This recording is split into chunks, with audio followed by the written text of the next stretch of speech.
Elimination Chamber was one of the laziest PLEs I've ever seen in my fucking life. No shocks, no surprises, no imagination.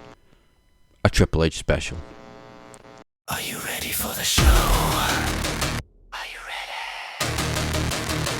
Are you ready for the show? Are you ready? Are you ready? Let's go, let's go, let's go!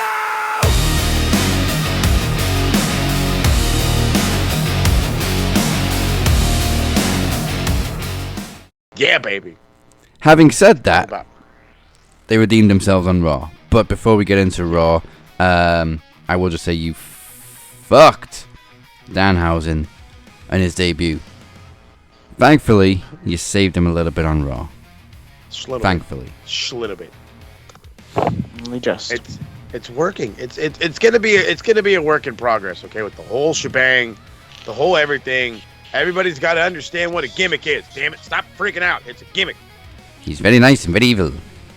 Very evil. And he seemed, it's funny actually because it's almost like he cursed Triple H's booking on the night of his debut.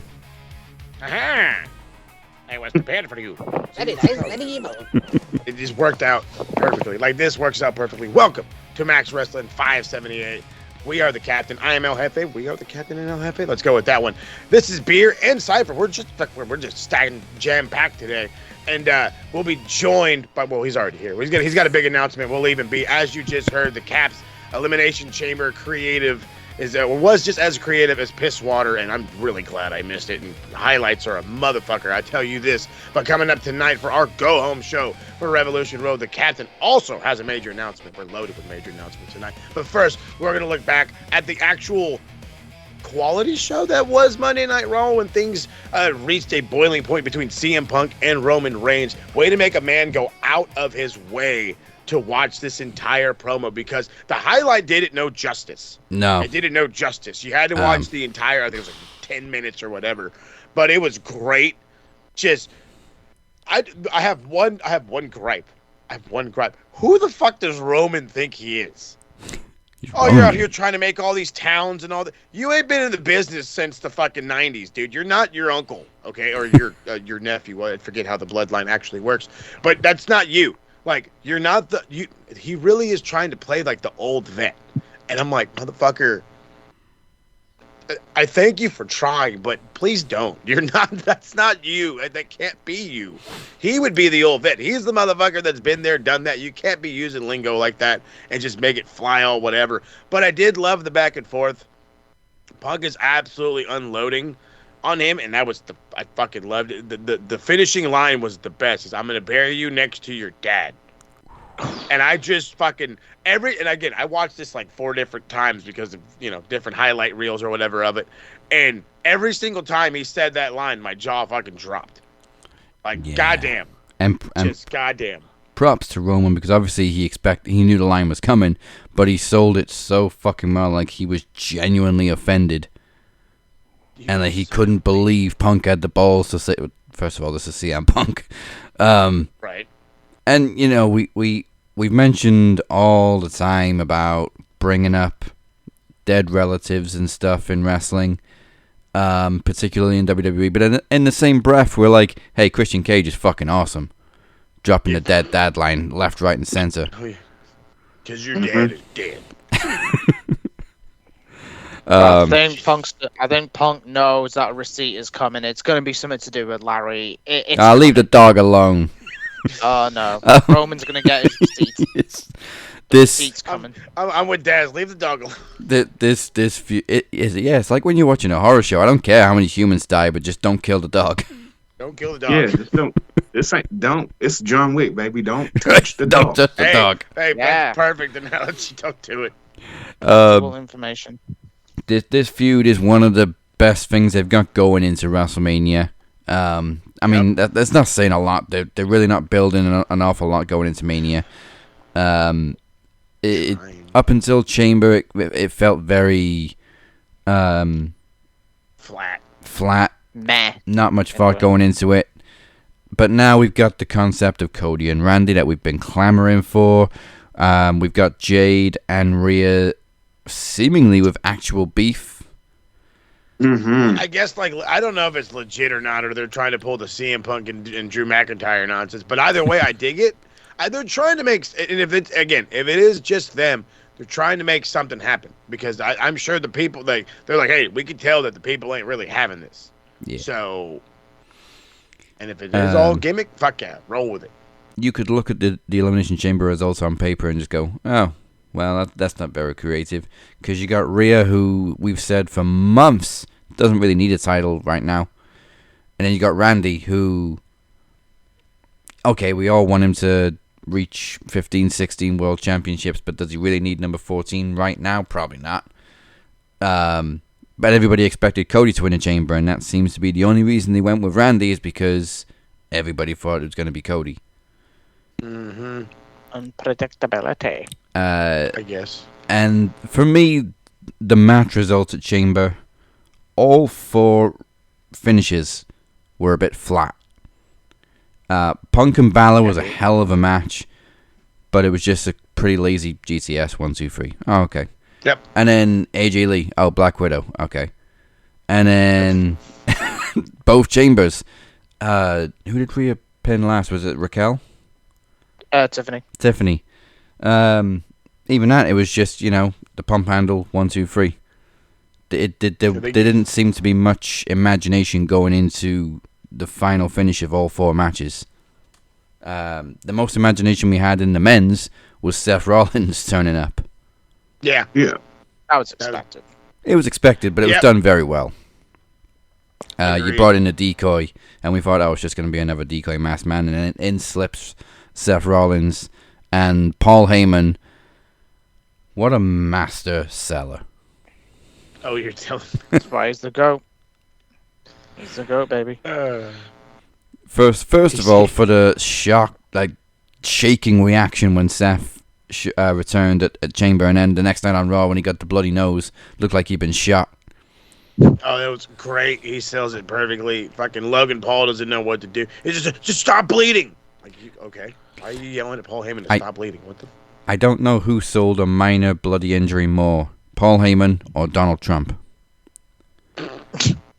Damn. Paul Heyman is... I'm sorry. At least there's more evidence of a wound on Paul Heyman. Fucking hell, man. Paul Heyman is 60 years old, and he can still take fucking bumps better than most people on the roster. Yes. That's crazy. Yeah. I wonder if he was actually supposed to have a bloody nose, or if it was fake, or if he just genuinely busted his nose on that stomp, because I couldn't really tell. He just pancaked the mat. Right? Definitely. I'm gonna mention it on the wanker wall because they're gonna need points. But those 2 medics, who the fuck hired them? Because they're smiling and they're laughing, and then the referee almost reminds them. It seems to be the referee reminds them, "Hey, you're on camera," and they go, "Oh, are you okay?" One of them was even staring into the camera like he was so happy to be on TV, forgetting he's supposed to be playing a medic helping Paul Heyman. He's like, I got to be a medic on TV. I'm gonna be a wrestler someday. Not anymore, bud. Not Give me that anymore. You're vibe. done. It gave me that vibe. Remember the night when Vince did that thing with the car blew up, and you had Paul London that was just doing that big smile? He got him fucking hella shit for that. He did. But Vince never liked Paul London, and Paul London knew it. Paul London was a man. Um, Brian Kendrick, man. So let's talk about Danhausen, and before we do, very appropriately, this week's Max Energy is hell. Apple flavor. Wow. Apple flavored hell. Apple. We know who Danhausen is, but a lot of WWE's mainstream audience don't, and I think that was the biggest problem with how they presented him, because it seems to me like they let him walk out there and they presented him as if everybody knows who he is. But they did the same shit with all the other fucking AEW guys. Yeah. And as you heard, and I'm going to already spill off into the fucking Roman thing, as you heard, they're trying to all of a sudden, quote unquote, appease the 30 and 40-year-old virgins that live with their parents. Hey, I live at home, okay? I have my own place. Don't. And I'm not a virgin. Me too now. I got kids. Hey, I'm not a virgin. We got kids, all right? We got kids. got kids, damn it. Yeah. It was corny. It was very gobbledygook the way they did the reveal. Extremely Gobbledygook, and it could have gone down as one of the biggest bombs in WWE history if they hadn't corrected their course the next night on Raw. That's all they had to do. A simple backstage segment with Danhausen making demands for a blimp and a Hall of Fame induction. And then he bumps into somebody that we all love to hate, Dominic Mysterio, and drops a curse on him. And then Dominic Mysterio goes on and loses the Intercontinental Championship to a fan favorite like Penta. There you go. You got Danhausen over. Mm-hmm. That's a start. That's all you had to That's do a was good keep it start. simple. But instead they gave him this, first of all, I do love the entrance music, but they gave him this grand entrance with, I don't even know what the hell he's going to call him, Demon Ets. I know one of them was with his wife. Danhausenettes. And then he walks to the ring and does nothing. The pyro was lame. It probably was supposed to be lame because it's Danhausen. It's all gimmick. But to anybody else, if you're looking at that entrance with firecracker pyro going off and then a blackout and then nothing else happens, of course you're going to boo. Yeah. Because you're like, what the fuck was that? You Fortunately gotta for us, we remember- knew who he was. Yeah, and I think sometimes even WWE forgets, or at least Papa H is starting to forget that there's a lot more casual wrestling fans in the E than there aren't. Yes. And this isn't me. And I keep saying this. Seems I gotta get it on a t-shirt. This isn't a knock against the casual fans, but they're not in the know. Now, for every 500 fans, you've got 20 diehards, maybe 25.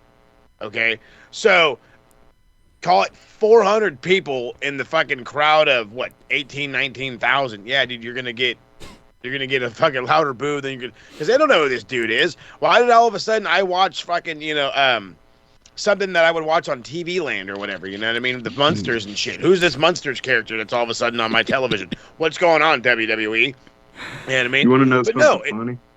Go ahead. A lot of Chicago natives really thought it was Van Gooley instead of Danhausen. That's terrible. That's terrible. Well, I mean, that's the thing. Speculation was one thing that really didn't help either, because a lot of people, for whatever reason, thought they were going to throw a Chris Jericho or a Rock in a wooden box. Raise my hand. I was one of them. By the way. I mean, in the back of my mind, I was like, maybe Jericho could do it. But when you look at it all and how it unfolded, you're like, of course, that's Danhausen. Yeah. What I mentioned was why would you debut Danhausen before the main event? So if it was going to be Jericho or The Rock, it would have been after the Chamber was done. So Yeah. it would never have made sense. But yeah, it was a shame. But what I do with Danhausen, send him to AAA next Saturday, because they've got the Rey de Reyes. Well, Mexico will love him. And Danhausen, if he's there and curses Dom again, he's defending against a Hildale Vikingo. And Vikingo is hated in AAA. That's where you draw the heat for Vikingo. But then again, will Danhausen get heat as well? But then again, yeah, it was a shame that you got booed, but I think it's going to work. I'm just going to give it time. Yeah, I think they definitely saved themselves a little bit on Raw. And I read that they're planning on Dom going through a losing streak, and when and then eventually begs Danhausen to lift the curse. I love it. Do it. Do it. You got look. It's you have to. Danhausen is not a half-assed kind of guy. You're either got to be into it or you're not into it. Like, it just doesn't work. Kind of. You have to go or you don't. Yeah. So if this is where it is and it's all at Dom's expense, I don't honestly see anybody better to work with. I would rather, actually, you know what? That's not true. I think him and fucking Seth Rollins would be hilarious. But I kind of need Seth to just keep doing what he's doing right now. You know what I mean? Dom's just, it's cool if he loses all of his shit. Penta got a massive fucking pop for winning the IC title. I broke down in tears, you know what I mean? It's the second luchador ever to win an IC championship, the first Mexican, or I should say the first one since Rey Mysterio. congrats to him. But now I love Beer's idea. Like, I kind of want Danhausen to like show up at Medscope, but I kind of feel like if you just played it up, like, hey, you haven't shaken that curse shit. Oh no, dude, I can't do anything right. Can't put my boots on right. I can't do this right. Nothing I can do is right, and just play the fuck out of it. I think you could just keep that idea of what the fuck is wrong with him, and then the reminder of Danhausen. I think people are gonna get over what the casuals. Again, I'm trying to appease to the casual here. I think they would get overwhelmed seeing him too often. But a reminder of what he can do, like, dude, I can't. And again, you could be something as stupid as like he goes to like lean on a wall and falls. You know what I mean? Just something as dumb as that, like, I can't do anything right. And then you see, like, I don't know, just like the Danhausen sign somewhere, you know what I mean? A fucking sticker or something. Just something stupid. I hate saying it like that, but it's true. That way you keep the gimmick a gimmick, and at the same time, everybody's like, well, fuck, he'll curse you, dude. Don't get in his way. Or everybody sees him, they're like, oh crap, is he gonna get cursed this time? It's you make it the known. Again, in AEW, we already knew that. Fuck, he pops up, you're screwed. We knew it from day one because we had already knew because we're a bunch of fucking indie nerds who used to live with their parents until they were 28. I'm sorry, I was talking for myself, but still, nothing wrong with that, by the way. No, I think I didn't think I was going to say this, but we all know Danhausen kind of hit a brick wall in AEW. He came in hot, and then he just kind of fell off the radar. I think he fits WWE much more than AEW, because AEW, yeah, they've got their gimmicks, but they're much more straight down the middle wrestling, storytelling, whereas WWE is infamous for its corny gimmicks. He's going to be the new R-Truth. Yeah. Oh, we can't wait for their segments together. Seriously. Sting! Batman? Oh, I thought you were retired, Sting. Fucking goddamn JD Big Head McDonough. Fucking guy killed me. I don't like this guy. If Truth mistakes him for Sting and calls him Sting, Danhausen should come back with, I've never performed on a stage in my life. I think he will, and that's fucking awesome. He's a Batman. But what's been the thing is with a lot of talent that's come from from AEW to WWE, I think there's only a few that's really got good pops. Like Ricky, when he came in, he got a pop like a fucking motherfucker. That's NXT. Yeah, that's NXT will appreciate him more. Mariah had the same, but I was sad for Danhausen, but like I said, I think it's going to work because you got all these nerds online. They're all saying, "Oh, is he any good?" I'm like, this is why you need to watch all wrestling to get to know. Because, like I said, we watch all promotions, but I'm not a New Japan guy. Obviously, he's the expert. But this is why all wrestling promotions are important, to get to know the character, know the gimmick, know their background. How great was Hookhausen, by the way? Oh, yeah. Awesome. With the potato On chips. television. But hey, if there are Crips, like that. It's Thumped on his chips. the same with Orange Cassidy. Like, that WWE diehards don't get it, even though it's very much a WWE style gimmick. But they don't get it. They just think he's a stupid guy with his hands in his pockets. Yeah, but he can fucking go. Like, have you actually watched him wrestle? No, you're just a stupid guy in sunglasses and hands in his pocket. But that's not all he is. Black and gold. He'd have been great in black and gold. If Orange Cassidy went to NXT or, hell, even the main roster, give it a couple of weeks, WWE fans would love him. But see, that's the thing, though. And Beer hit it on the head, and then you fucking highlighted it even more so. And I'm sure Corey's getting ready to say even the same goddamn thing all over again, because that's all it is.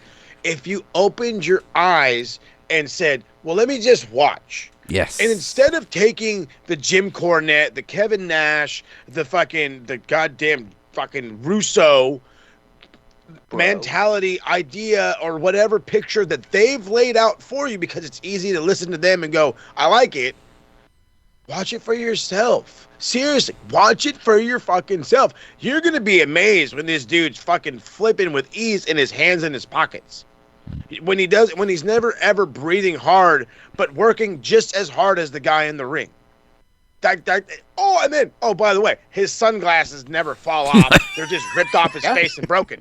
Okay? again, you put it perfectly. It's a fucking gimmick. It's like it's this imagine if LA Knight could do this shit. Seriously. Imagine if LA Knight could do half the shit he could do and still look cool with the vest and sunglasses, and every time he hit a move he goes, yeah, he'd be a world fucking champion. I swear to God, if you'd play a little bit more to the corny, I promise you in the E, that shit would get so over it ain't even funny. And now they're going to start with it. But that's the thing. I don't want to watch it because it's a gimmick. No, shut the fuck up and watch it and find out, oh wait, I like gimmicks. Because wrestling is gimmicks. Everyone is a gimmick. Yeah. Who's one of the most famous WWE legends of all time? A dead guy who used to work in a morgue and he come back from the dead several times. That's gimmicky as fuck. And then a biker. And then he turned into a biker. Did an American Badass. Yeah. He's one of the biggest legends of all time. He's still over as fuck every time that gong hits. But you don't like a guy with his hands in his pockets who can do insane shit. Yeah. Like that dude jumped out of a ring with his hands in his pockets, for Christ's sake. Kept his hands in his pockets, kept his sunglasses on, and he took out about 4 guys. Yeah. Yep. Like, come on, people. Wake up and realize you got to smell the coffee at some point. That gimmicks are the greatest thing on the planet. You need to stop listening to these son of a bitches that tell you gimmicks aren't cool. No. Fucking do it. Smell the coffee, eat a donut, go to McDonald's, get your McGriddle, fucking wake up. Thank you. To be honest, I don't know what WWE diehards want because they think the gimmicks in AEW are stupid. But they don't like the straight wrestling in AEW because they don't like straight wrestling. I don't get it. What do you want? I feel like Ryan Gosling. What do you want? What do you want? Yeah. They're fickle. They're really fickle, bro. We say it all the fucking time. You're not wrong. They are, because you're right. They don't know what they want. Sometimes, you know what I think they want, and I mean this when I say this. I think a lot of them want what we used to have. The overabundance of talking, the extremely over-the-top characters where you had fucking gag after gag after gag, where matches mattered, but they didn't take too much time. They weren't as technical as you thought. They had moves for you to pop for. When the product was a little more simple, I think that's what they want. I think it's becoming too much for people. Now it's too much athleticism. It's too much drama. It's too much this. It's too much that. But that's evolving with the times. That's the product itself. That's how it goes. If we hindered everybody, then if you hindered everybody, imagine what the world landscape would look like. Imagine watching wrestling in America. It would be what it was in the 80s and 90s. Big, strong guys that could do some stuff and looked good doing it, and that is it. You want to see a Seth Rollins do cool shit? Watch Mexico. You want to see fucking, obviously for Mexico, you want to see a Penta, you got to go down there. Guys like them.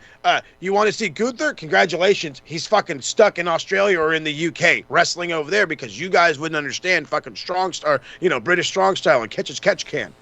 That's the beauty of evolving. All of these fucking different styles come together, and now look where we're at.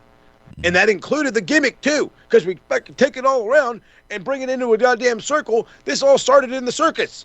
And now we're here. Hello? Evolution. Where's Triple H when I need him? Somebody needs to give his head a wobble. We take checks by mail. We take PayPal. We take all sorts. I'll take that. You said it, Jack. All right, still to come. Beer tells you about all the chaos on NXT this week. There was brawls everywhere. And a look back at last night's Dynamite. But for now, a little taste of the old. It is time to hop in our wrestling DeLoreans for this week in wrestling history.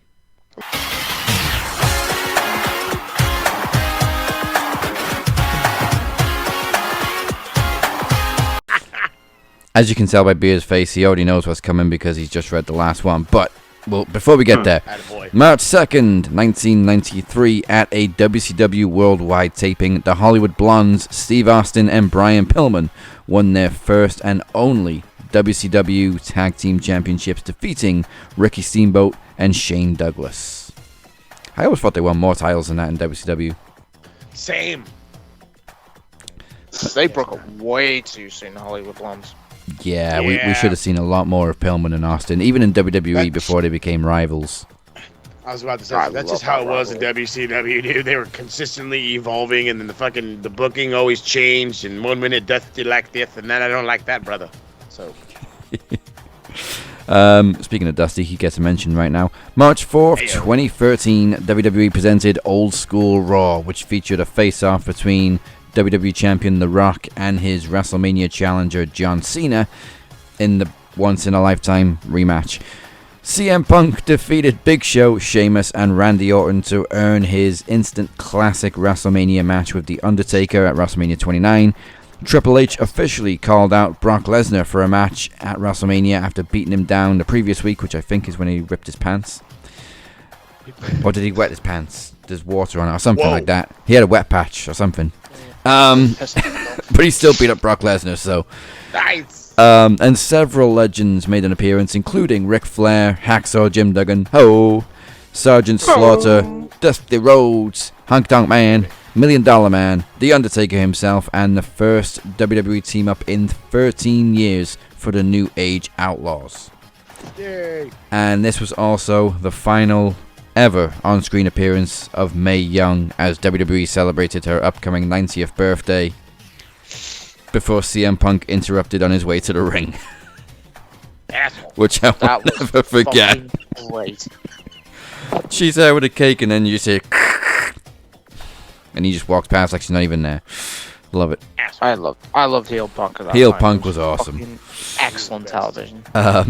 March 4th, 2019, after only 5 years apart, The Shield officially reunited on Raw. A little bit premature, but anyway, as Seth Rollins and Roman Reigns convinced Dean Ambrose to join their side against Drew McIntyre, Bobby Lashley, and Baron Corbin at Fastlane. Dark time. Just not patient enough in WWE. You should have given it more time before bringing The Shield back together. Yep. It was one of the most traumatic breakups we've ever been through as wrestling fans. And they were just so desperate to try to get Reigns over. Thank you. That was the problem. Rollins is over. Ambrose is over. Why can't Roman get over?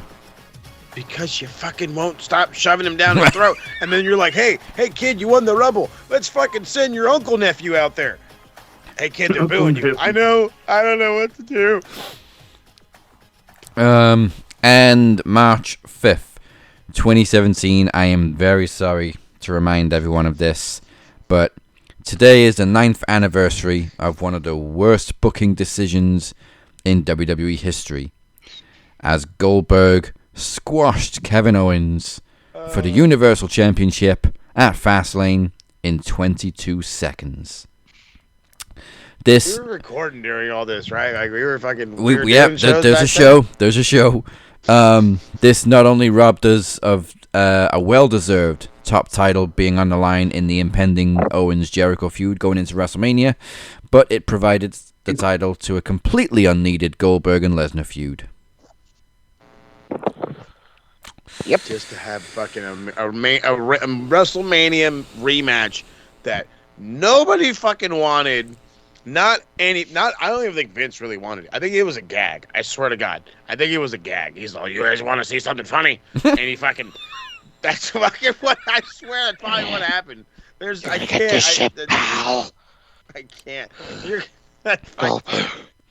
And then, so Owens and Jericho then go into Mania for the US title, which Jericho had. And they went on super early. And Vince hated the match. He thought it was a drizzling shits, which he pretty much said in not so many words to Kevin Owens right after the match backstage, which is on camera. Maybe, I don't know, maybe you deflated them by taking away the Universal title from them, which they deserved because they were the biggest storyline going at the time. Yeah. You fucked it. The biggest story going into that WrestleMania. Seriously. It should have been for the title, so that's convinced me where Jericho was going to leave. Yeah. That was where we knew. Not that there's anything wrong with the United States Championship, but it deserved the Universal title, and Owens was a great Universal Champion. especially with Jericho by his side. And for Goldberg to squash him in 22 fucking not even a decent match, and then Goldberg wins, like, that would have pissed us off. But squashing the guy in 22 seconds is just insulting. It's more assaulting than Brock Lesnar squishing Kofi in 5 seconds, bro. Oh, good God. Oh, yeah. I nearly threw my fucking television out the window that night when Kofi was fucking squashed. Yeah. I lost my fucking shit with WWE that time. I was just literally, I just could not stand the company at that time. It was dark times, Harry. Dark times. Awful. Sorry to remind you of that last bit of history, but unfortunately, we have to roll with the bad times and the good times. Now, as you heard earlier tonight, there is a very big announcement, so without any further ado, here you go.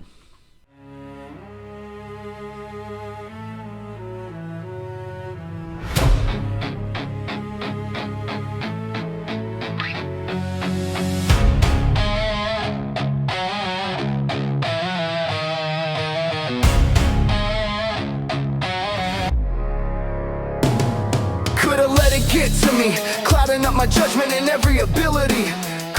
Your eyes do not deceive you. The sun is fucking shining in North Wales. We have just survived the monsoon season.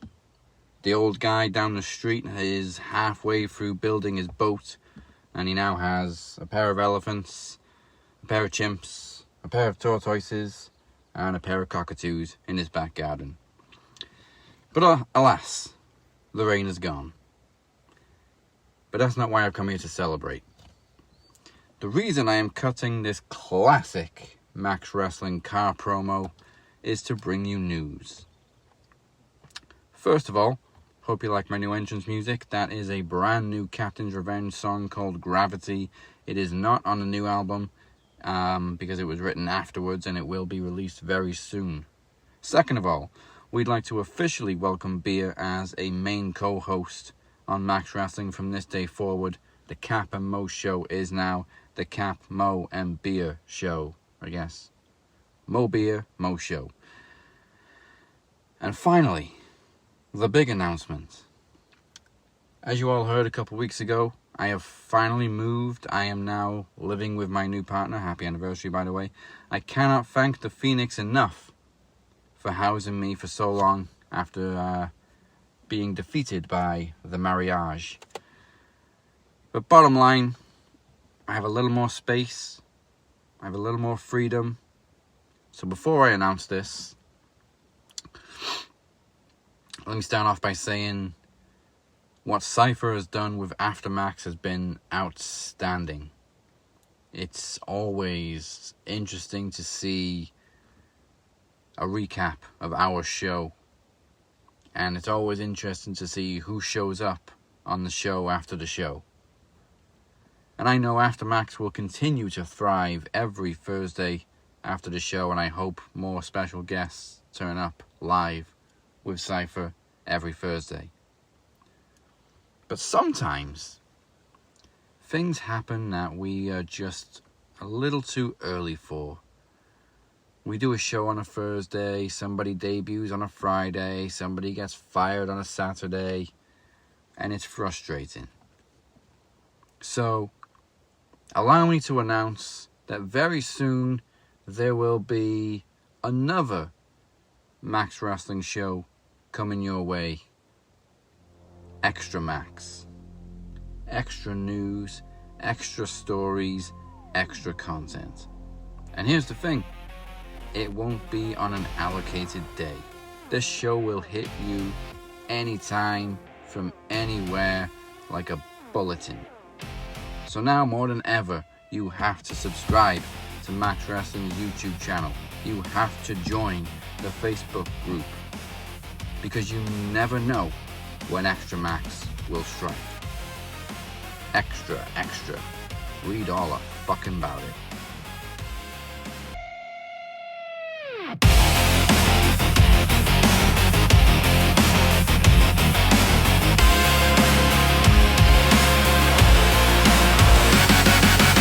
Extra,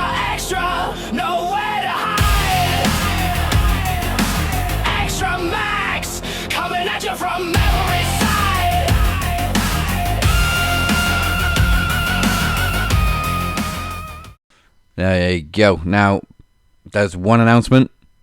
As we also said, Beer also has an announcement. So, over to our world champion. Rightio. So, as your world heavyweight champion, and as you've all recently seen, that I have been featured on the show a lot. I've literally been on the show for the last, I'd say, 5 to 6 weeks. Reasons I really don't want to get into, because obviously that's down to me. After speaking to Cap, to Mo, see if they're happy, I'm happy, to give you 100% confirmation, I will now be joining the podcast on a full-time basis. So I'm extremely grateful for Mo. I'm extremely grateful for Tadaz. So I'll be joining you all full-time now. So there was 2, now there's 3. See what happens when you get free time. Let's go, let's go, let's go!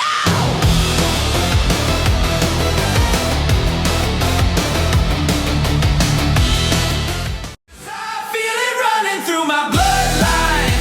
I carry the weight and refuse to break. The drum in my chest never lets me rest. Yeah, I feel it running through my bloodline.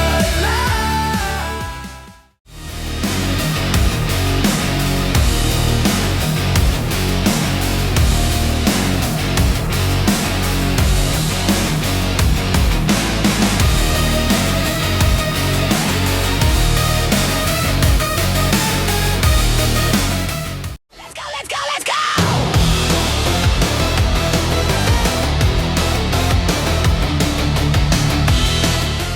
Welcome back to Max Wrestling. I am your captain, along with El Jefe and Beer, and of course, the one and only Cypher. Speak their name and they all appear. If you like what you've seen so far, make Max Wrestling your new home. We have salted pretzel sticks, still, because they last forever, and they are still fucking banging. All you gotta do is drop a people's elbow on the like button and a 5-knuckle shuffle on the subscribe button, and that's just how the algorithm works. You click, you come back to us. Because they're here every single week. Hashtag Thursday on Max. That's right. Make your Thursday the new place. Or I should say, make Max Wrestling a new place that you want to be on Thursdays. But for those that prefer the Old Fashioned podcast, we got you covered there. Follow us on SoundCloud, Spotify, Apple Podcasts, wherever it is you get your podcast. And for all these links and a whole bunch more, check out the beautifully done website, maxwrestlingnet.weebly.com. And do not forget to join Cypher for After Max live on Facebook right after the show. The QR code is on the screen right now. You never know who's going to show up. There is going to be a very big mystery guest tonight, which I'm sure Cypher will talk a little bit about in just a sec. It is unpredictable as they come, so scan and go after the show. That's right, ladies and gentlemen. I have posted yesterday. And this person actually got a hold of me through the lovely messenger and said he wants a spot on the show. And I think y'all will be very shocked and surprised to see who comes through tonight. So please tune in, because I don't think you're ready for this person to be on Aftermax at all. A lot of questions will be answered tonight. You guys best be there. Color me intrigued. All right. The GM must appear. But that's for a different time. But for right now, it's time to have an in-depth look on the Tuesday night. It's not the black and gold, but don't worry, he covers that as well. It's Beer's time to cover the NXT round, but it's a little bit of I've got a little dietitian here. He's got a challenge to lay out before we get into NXT, so take it away. Shock the system.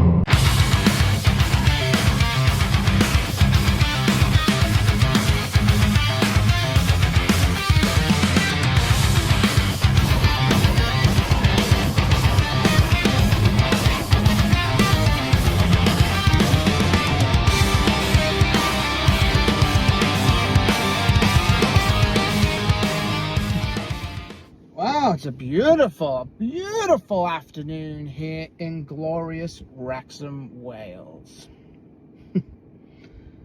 And it's a glorious time to be the Max Wrestling World Champion. And it's also glorious to know that I am the longest reigning Max World Heavyweight Champion of all time. It's not just me says it. Max Wrestling's website says it. Did You Know also says it. And Grok also says it. So bear that one in mind.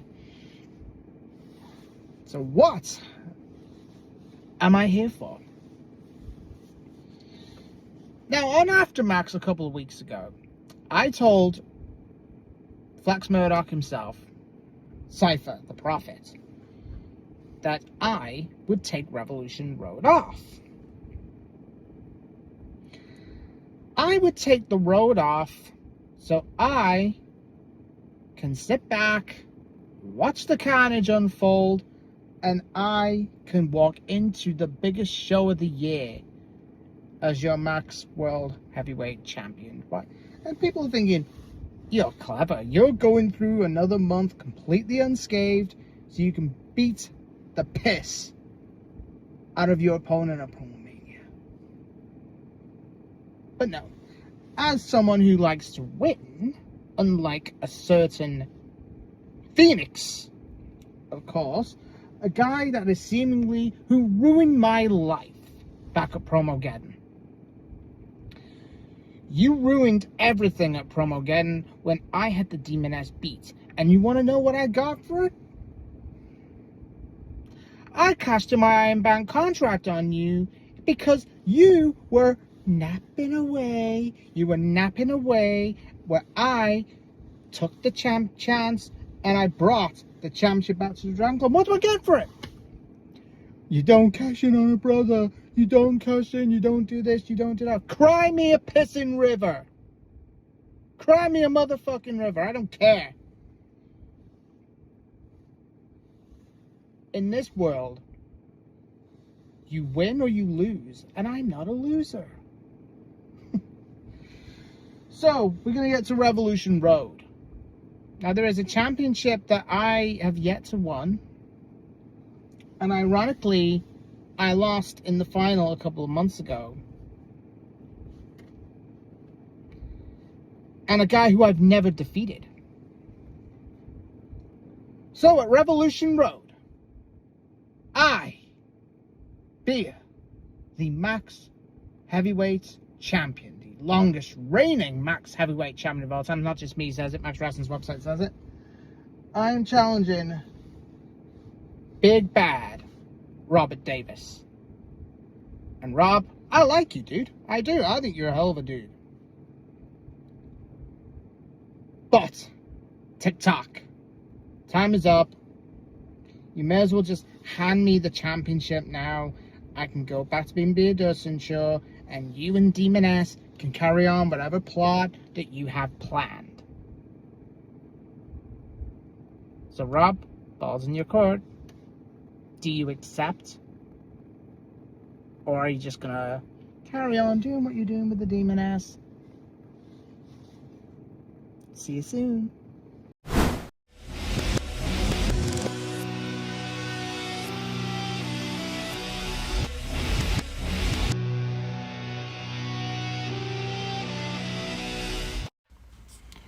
Right, what's good, everyone? This is Beard. This is your NXT Vengeance Day prediction round. Now, I don't know whether Daz and Mo are going to cover the show, which is going to be on Saturday.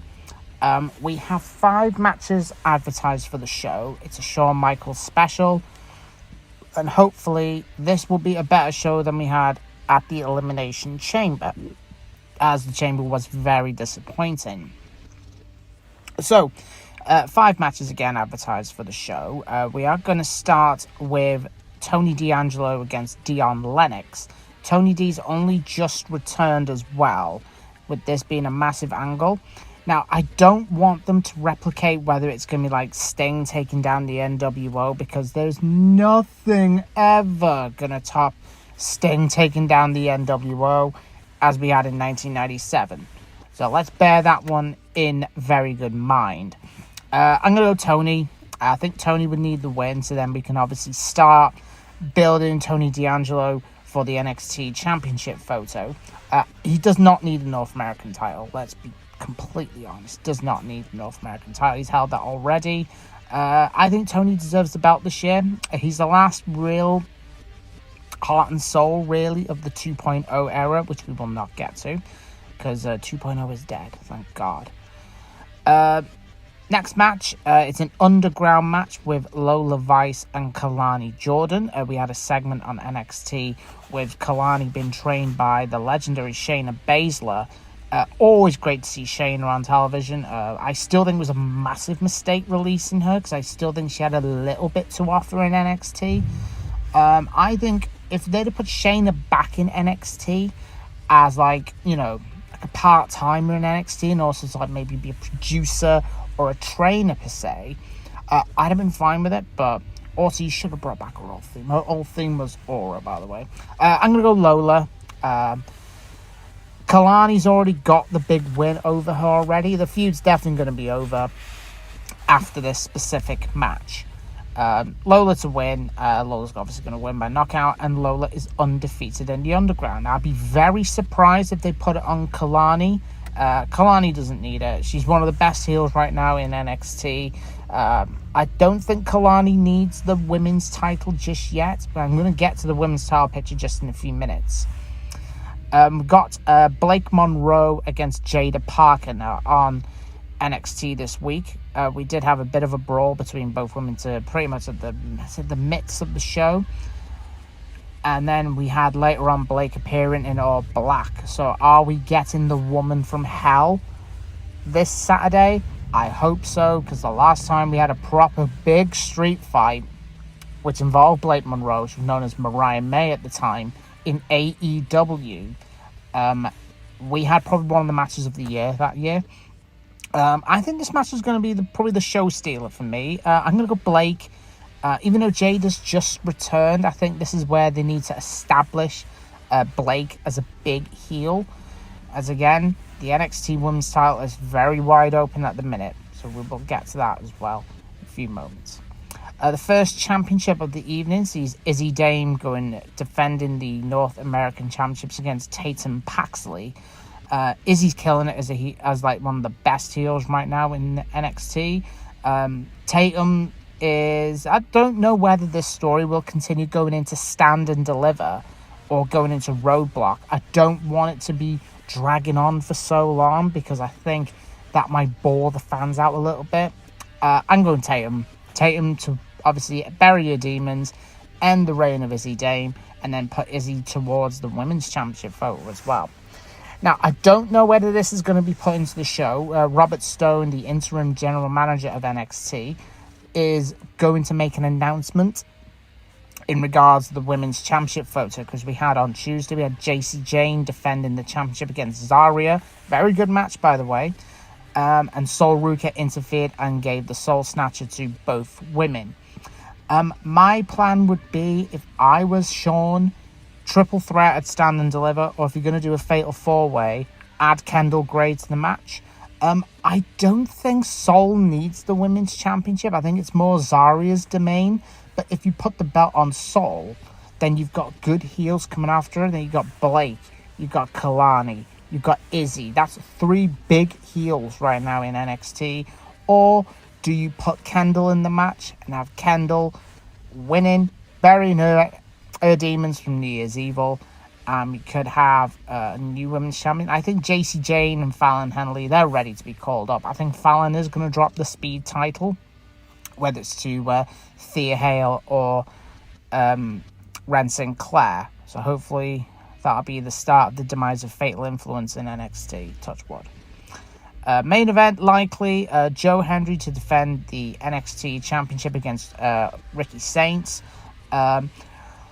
Ricky had like an absolute experience, and I can't admit, it was funny, but it was cheesy at exactly the same time. Episode of this NXT on Tuesday, I thought it was good, but also had its moments of a little bit of a disappointment sort of show.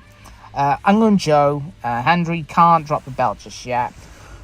I keep the belt on Hendry till at least maybe Heatwave, and that's why I think Tony D should get the NXT Championship after he's finished the feud with Dark State. So that is my NXT Vengeance Day predictions. I don't know whether Uncle Sean will add a final match. I don't know yet. There's no news whether Miles Bourne is going to do like an open challenge for the North American Championship after he beat Ethan Page 2 weeks ago. I don't know whether there's going to be anything to do with the tag titles, with the Vanity Project. Are they going to defend the titles like last minute? I don't know yet. But if there is going to be another match, I'm happy. 6 matches are enough on a show. But 5, with NXT, with the roster, I haven't got a problem with it. But Triple H needs to start the main roster because that main roster is bigger. Anyway, back to the show.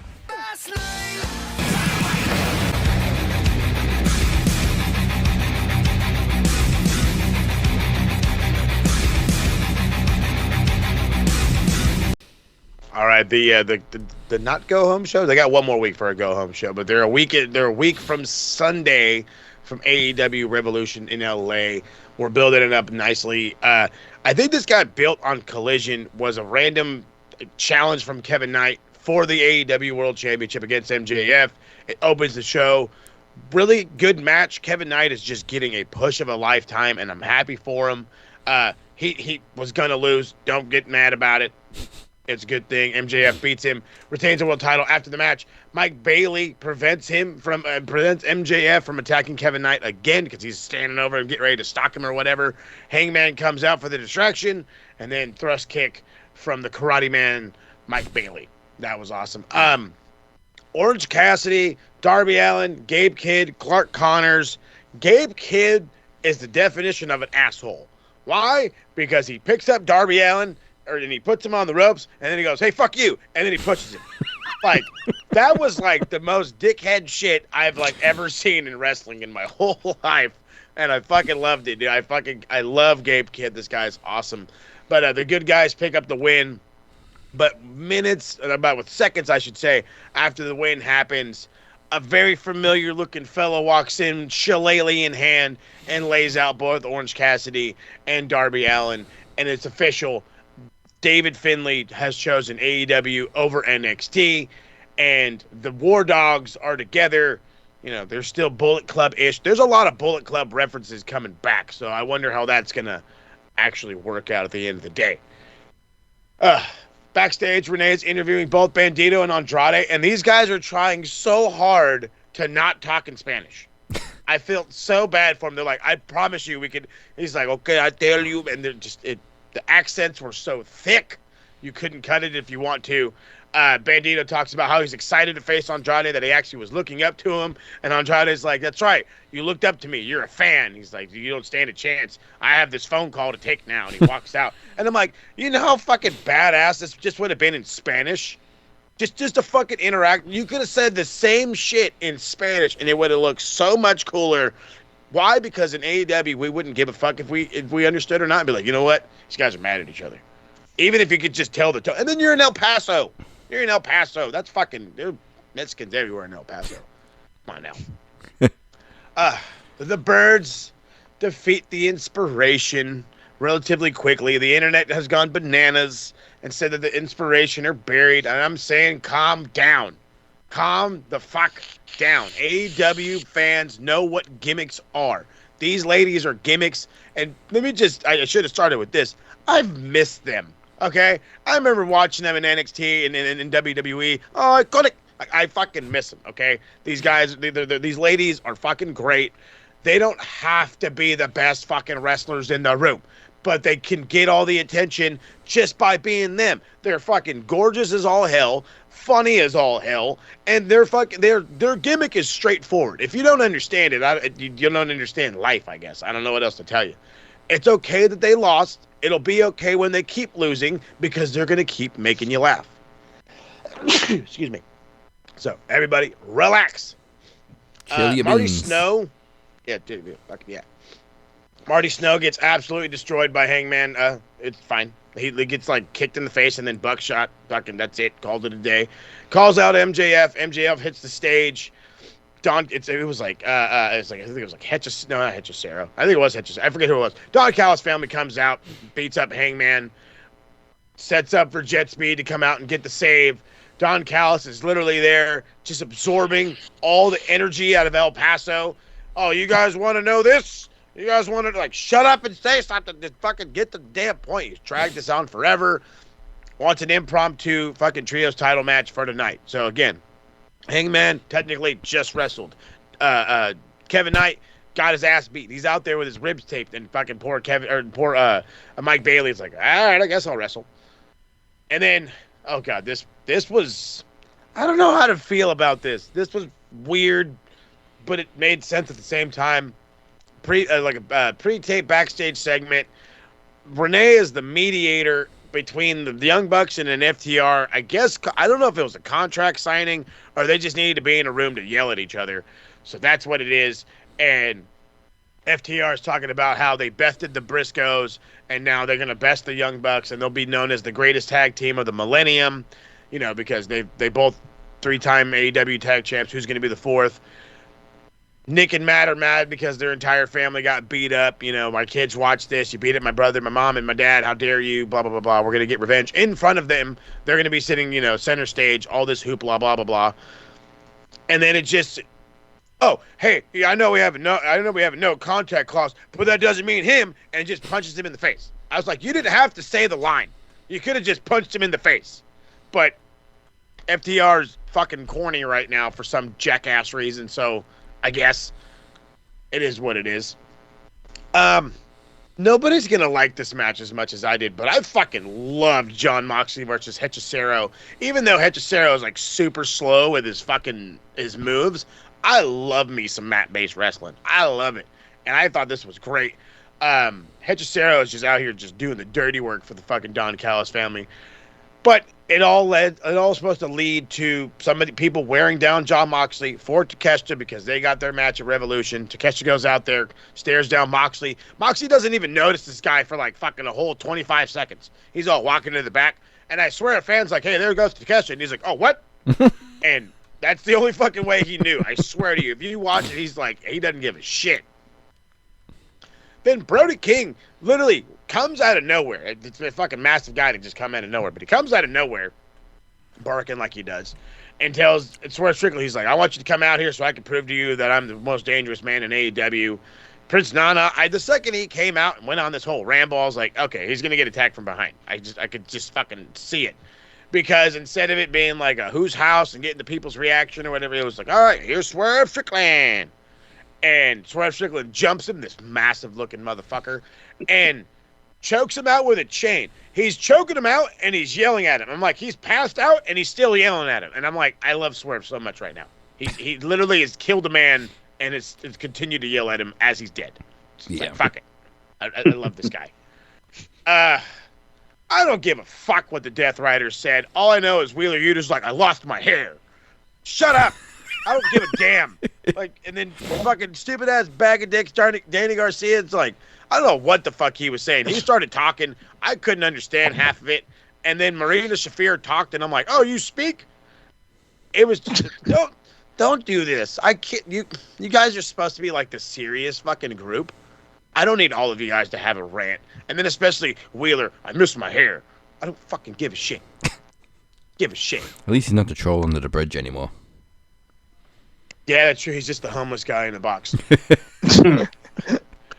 So Thekla and Thunder Rosa, oh my God, El Paso was so behind Thunder Rosa. Oh my, you swear to God, it was like the Von Erichs. Like you know what I mean? She was just so over. She comes out in like this Texas-based gear. She's got the Texas flag. I think she is from El Paso, if I'm not mistaken. I know she's from Texas. Where in Texas, I'm not too sure. Looking up. Great match, dude. Thunder Rosa looked $1 million, but Thekla looked like $1.2 million. You know what I'm saying? She came out there just that little bit of extra. Didn't need a distraction for the win. She just came back and got a dominant win.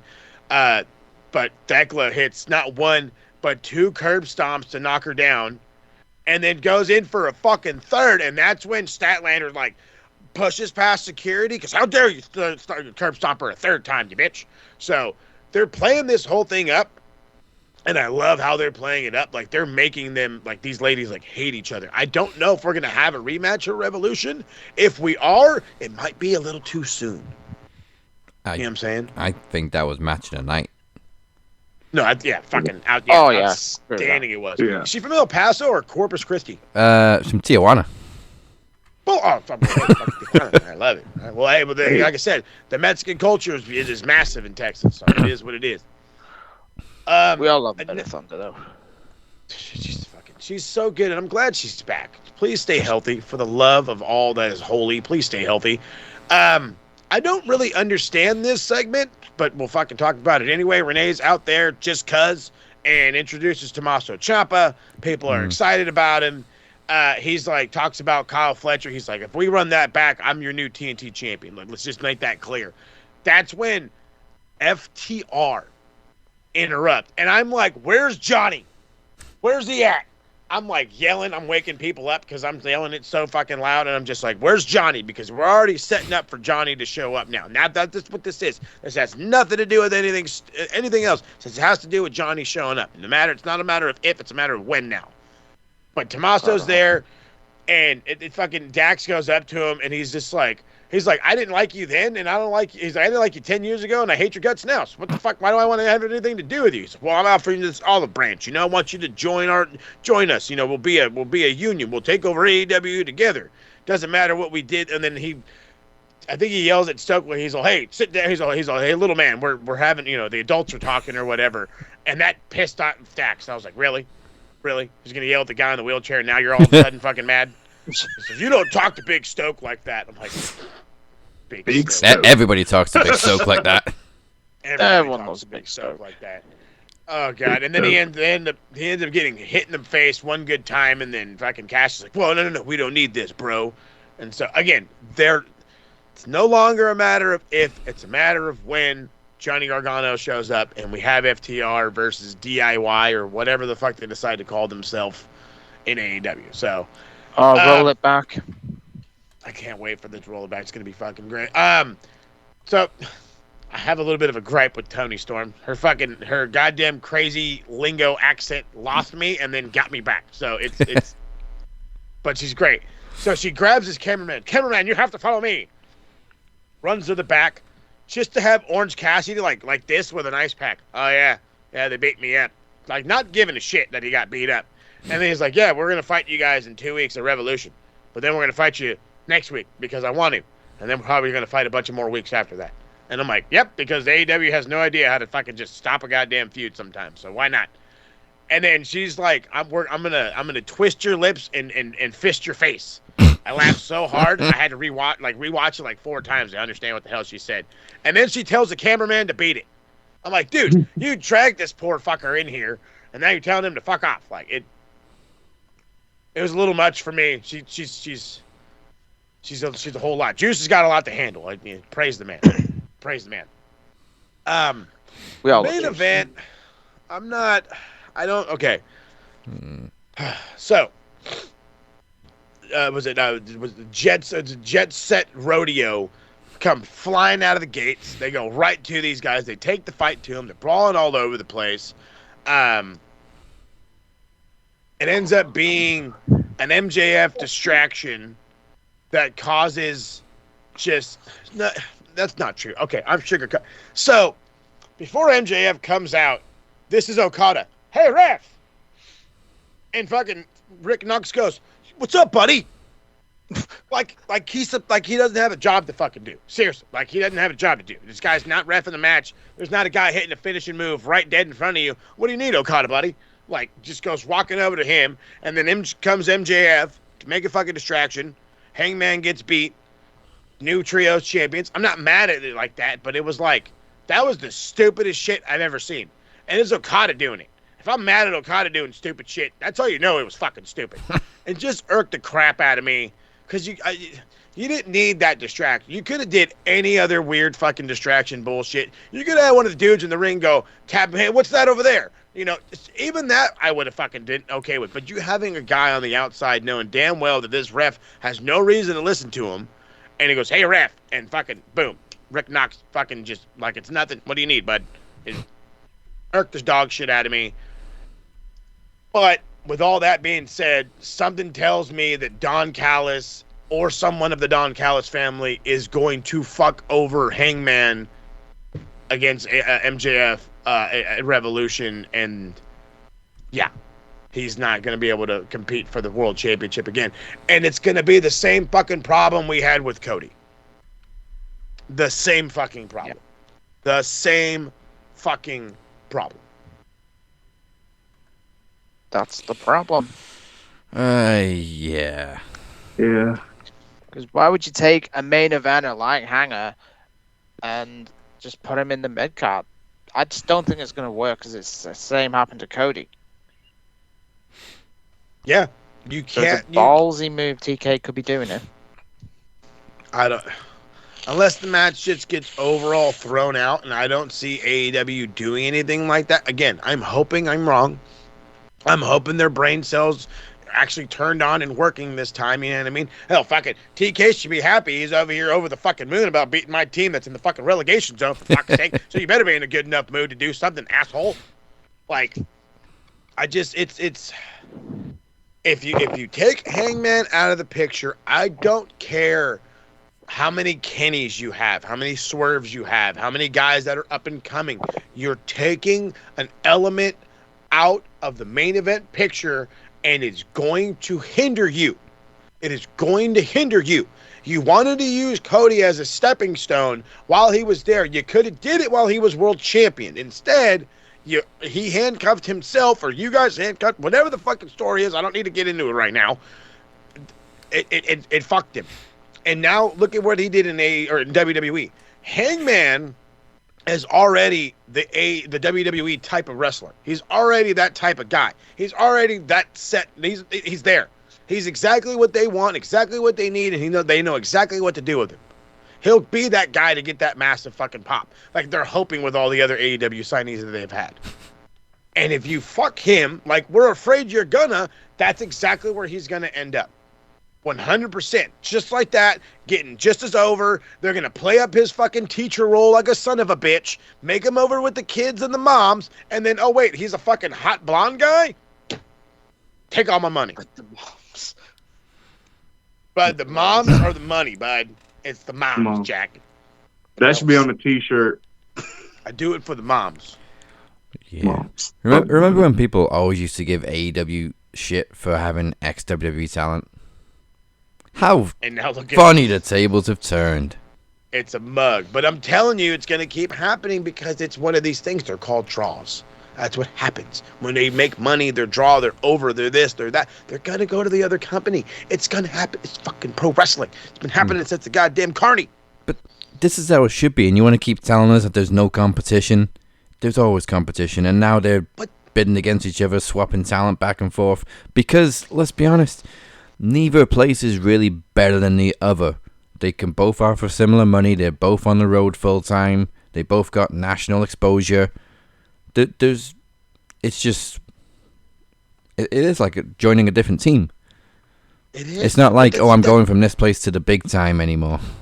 No, but that's the thing. That's what it is. You can use every sport imaginable: football, soccer, baseball, cricket, whatever. You could any fucking sport. If there was no competition, would you be watching? If there was no ability from you to go to the Yankees to the Red Sox, would that be a thing? For you to go from fucking Fulham to Man City, would that be a thing? Like the competition has to be there. It has to be. That's what's intriguing. That's why we don't get bored. Look at the drop-off when there was nothing else. Look at the drop-off when there was nothing else. Look at the drop-off when WCW got bought. Mm-hmm. Yep. Competition is a must. It's a must. So rather than say there isn't one, embrace it for what it is, and then maybe, and this is again, I'm writing my own checks today. Maybe that'll gives your casual fans more into this shit. Yeah. So that way, when you go and you get the Royce Keys, when you go get the Mariah Mays, when you go get the Ricky Starkses, they're not just over in NXT. They're over on the main. Because that's where the money is. Yeah. Oh my God, how is Ethan Page not on the main? It's coming. Because he recently dropped the North American title. Yeah. And they don't have the triple mixed tag team anymore either. So he'll be on the main. He'll be on the main soon enough. It's got to happen. Love it.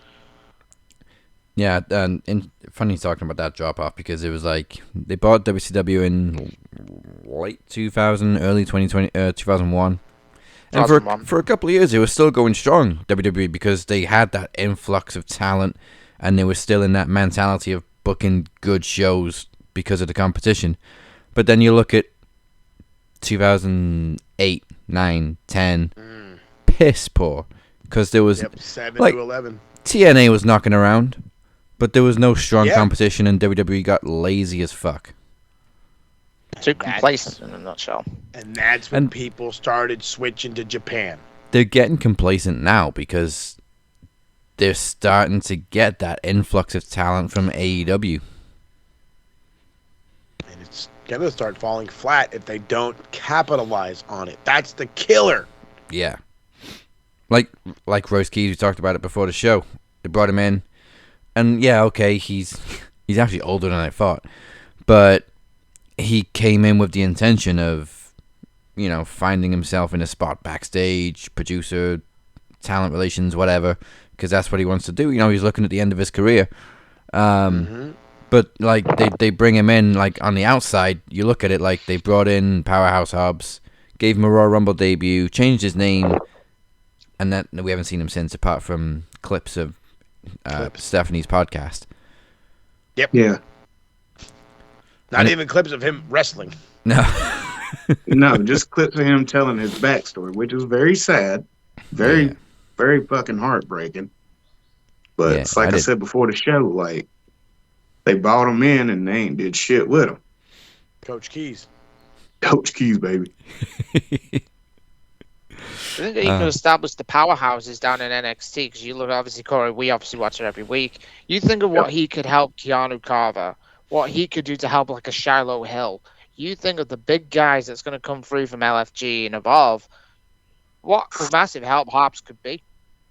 Dude, Hobbs in NXT and LFG helping out the big man talent would solidify future monster heels in its own right.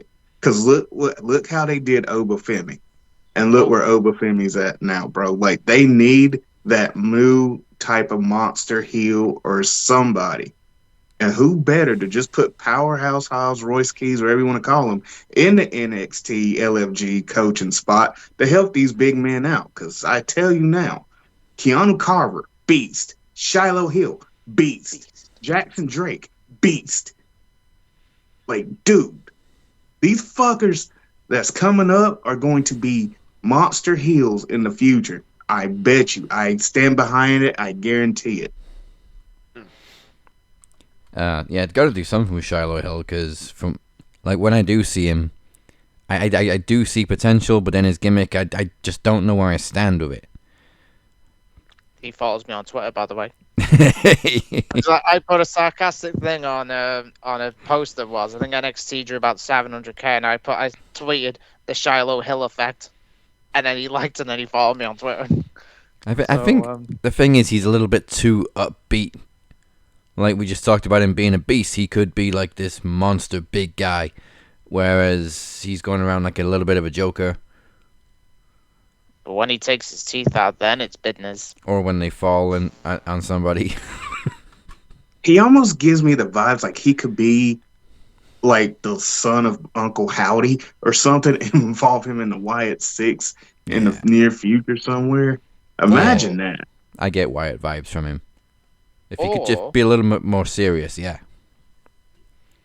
Or he could be like a Baron Corbin when he started in NXT. Remember how like Baron Corbin was winning matches in like 10 seconds rather? Yeah. I think Shiloh's got the potential of that, but obviously with the guidance of a Hobbs in the Performance Center, why the fuck not? I have Hobbs in matches when needed. Maybe Brock at WrestleMania. I wouldn't say no to Hobbs and Brock. As long as Hobbs wins. Yeah. And then we can't just talk about the men and not talk about the women. Like, where happened to Bailey Humphries? The girl from Evolve that used that one girl as a fidget spinner and was an absolute monster. Yes. That's very true. Cummins are up and coming. You know what? Coach Keys, where you be? The NXT women's division is just too fucking strong. Sure, you're killing me, fam. You could look at It's NXT. crazy. Like I said, we watch it every week. You could have about 10 of them, and they're ready to be called up by now. It's about you can literally lose fucking fingers. Because Yeah. SmackDown needs fucking help, man. Oh, geez, yeah. And you know what? Speaking of Obafemi, though, I enjoyed the segment, but he made Rusev look like a bitch. Oh, it was the fucking pure shellacking. Like Pure there was shellacking heat it was. between them, and then Oba just takes his shirt off and fucking That's it. bosses him. And he That's lifted it. him like a fucking cruiserweight, by the way. Yeah. Oh, that slam. I don't think there's a better person to get Obafemi started on the main roster than someone like a Rusev. I know obviously he hasn't Yeah. really done much since he's come back, but I think that's a good start for Oba. Someone like Yeah. Rusev, who, Haas. when he first came onto the main roster, Rusev was unbeaten for about 2 years? He was unbeaten. He had the United States title. I think it was like 13 months at least. Yeah, that sounds more like it. If you're going to say Rusev, they've got to bring in CJ Perry. They're I going to have to save him. think maybe Rusev's possibly in the same boat as Hobbs, Royce Keys. Like Rusev's 40 as well. He could be looking at the end and settling down backstage or something, and he's just here to make Obafemi look good. Which he fucking did. Honestly though, that shot after the slam and then Oba kind of hulks up and rips off his shirt. That shot was money. Yeah, this kid's gonna be money. That's the whole point, though. The question is who does he get? Who does this spotlight go off of? I don't think he's gonna get as much of a spotlight if he takes on Rusev at Mania. But hey, anything is better than nothing. He needs a Mania match. Keep going with him. Obafemi's gonna be the dude that we're all gonna be strutting.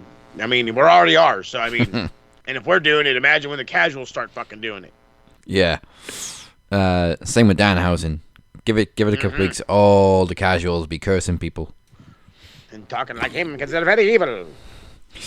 However, Revolution Road is next week. Our latest Max event drops on March 12th, featuring our predictions for AEW Revolution. And if this is a TK special, it might take us a while.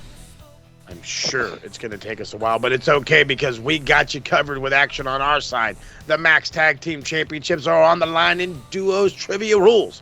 The Forge, the team of Blade Rodriguez and Cypher, challenge Stevie Nicks and Mike Larkin. Will the Knowledge Fresh, the Hockey Freaks, be able to maintain the championships, or will the Forge go through with it all? Remember, if the Forge win, I have a special tag team challenge for them at Promo Mania. Ooh. I like that. And the world champion may not be defending his title at Revolution Road, but he is looking for more gold. As you heard earlier tonight, Beer has called out the international champion Robert Davis for his first defense. Will he be here next week to defend the title?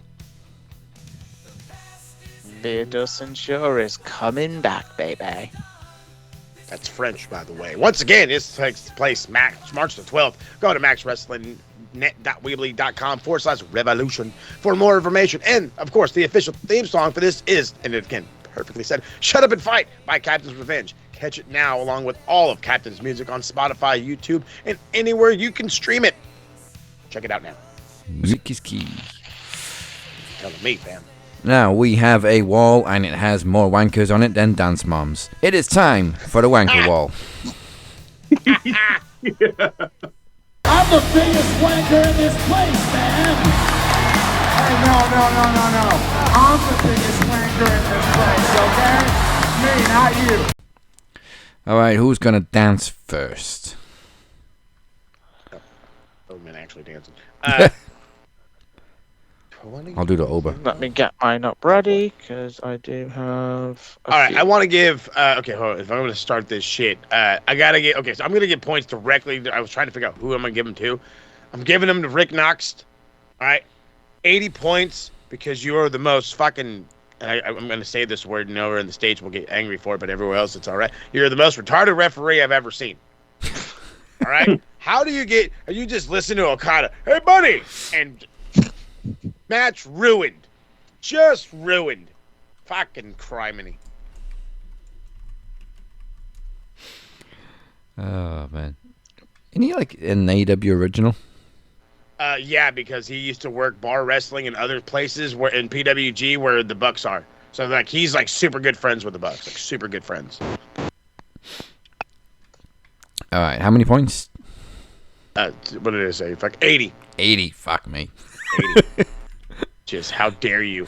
Your one job is to fucking watch the match, and you're like, what do you need, Okada? I'm gonna save my big one for last, but like I said earlier, I am also gonna give points to the medics that were helping Paul Heyman, but not before enjoying their 5 seconds on camera. Before they realized, oh shit, we're supposed to be concerned. My mom can watch me on television. Are you proud of me, Daddy? Are you proud? Goodness. You get 20 points apiece. The two guys at the front, so 40 points. Jackasses. Who else we got? Corey, do you want to go first? I actually had to. Nah, go first. I got to step away for a minute and check on something. I'll be right back, and then I'll give my points for the wanker wall. All I'm right. going to give 200 points to the IWC. Now, first things first, there's two from a specific account. It's under the name of Twisted John X. This is a Liv Morgan stand, by the way. And I quote, this is obviously a match between Jade and Chelsea, by the way. He's put, and I quote, "It's time to admit that Chelsea Green is a weirdo. Glad she finally gets clocked. Anyway, Jade Cargill clears." Huh? Did this guy not see the work that Chelsea did in TNA? Hold the fuck. Chelsea, Hold on. Wait. Yeah, Hold you're the going too portable fast for a phone. second. You got a problem with Chelsea Green, but you're okay with Jade Cargill, who does jack shit. No, hold on. Wait, you want to know what my gripe is with all this? You called her a weirdo. So what? We fucking know. We're all weirdos. Did you not see the goddamn comedy shit that she pulled? I've never been creamed so much in all my life. Are you like fucking? she's Again, if you don't over get the as funny, fuck as well. This guy we'll must need be to a get big to Michael Jade Hayes as well. fan.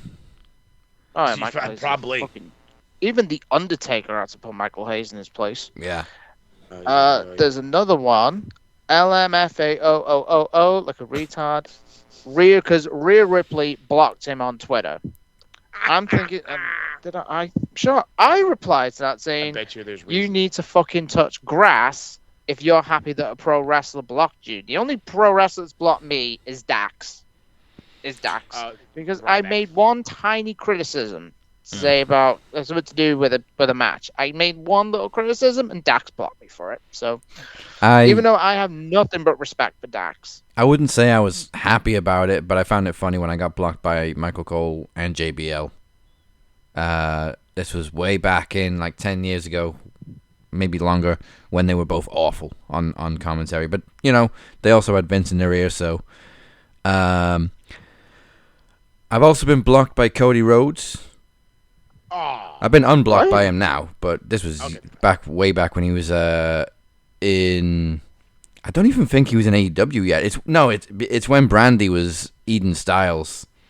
Yeah, when it was WWE. I wasn't a fan of her ring announcing, and I think he blocked me for that. But I've been unblocked by him since AEW started up, so that's good.